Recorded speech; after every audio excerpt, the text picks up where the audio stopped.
In this game, Tal's opponent is another ex-world champion, Petrosian.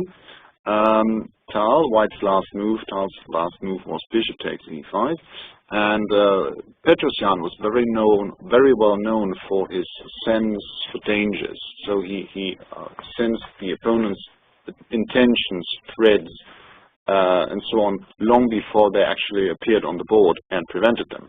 Prophylaxis. And here, this sense for dangers for once left Petrosian down. Here he played knight to e4, intending to conquer the opponent's dark squared bishop. A good idea, basically, strategically, but this increases White's lead in development decisively. Knight e4, Tal just took on e4, bishop takes e5, knight f3, bishop back, and now rook a to d1. White is completely mobilized here, and black has problems with his bishop on d7, so this knight on b8 can't move. He went out of the d file, playing queen c8, bishop c4, getting the last piece into an active position. Bishop e8, and here we go. How did Tal continue here? How did he start to harass, to attack the black king? What would you do here?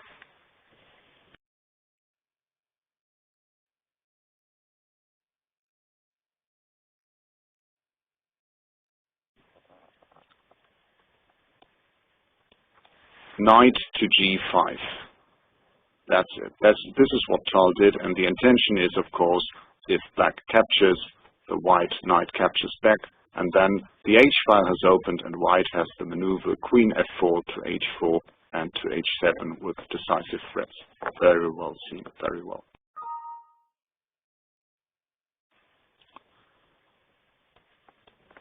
Knight to g5, h takes g5, knight takes g5. If black can't decline this offer after king h8, queen f4,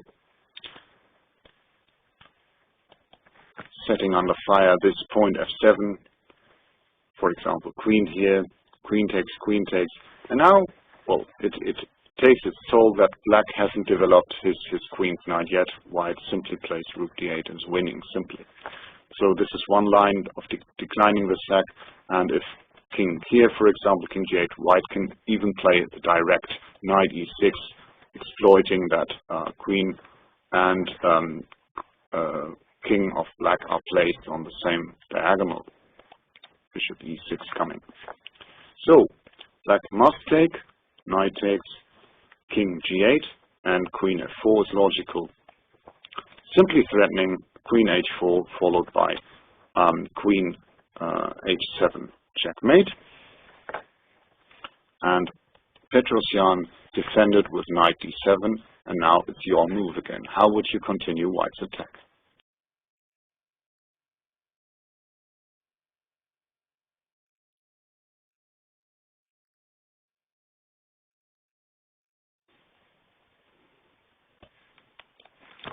Rook d7, very forceful play by Tal, not allowing this knight to appear on f6 where it would defend the black's king position. Rook to d7, and White's attack quickly becomes decisive. Very strong.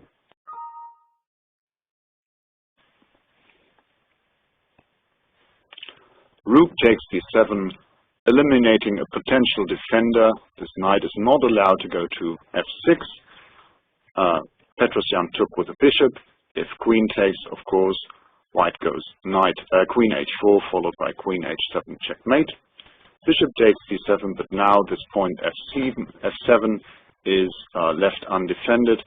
White takes, king h8 is again answered by queen h4, and bishop takes f7, rook takes f7, queen takes f7, king h8, queen takes g6 is simply winning for White.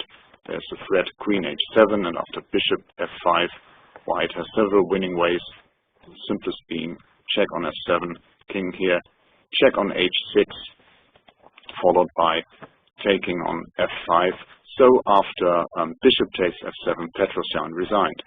a game, 23 moves, victory over Petrosian in 23 moves, and there were very, very few players in the history of chess who beat Petrosian in such a style. One more variation I would like to point out. After Queen F4, here Black also had to defend Bishop H6. Bishop H6, threatening to liquidate this attacking knight on G5. And here my question would be, how would you continue White's attack now? What would you do? All White's pieces are lined up against the Black king, or also extended, of course. Bishop is targeting F7, but Black threatens to liquidate here on G5, so White needs an idea here, and in fact he has this idea. What would you do?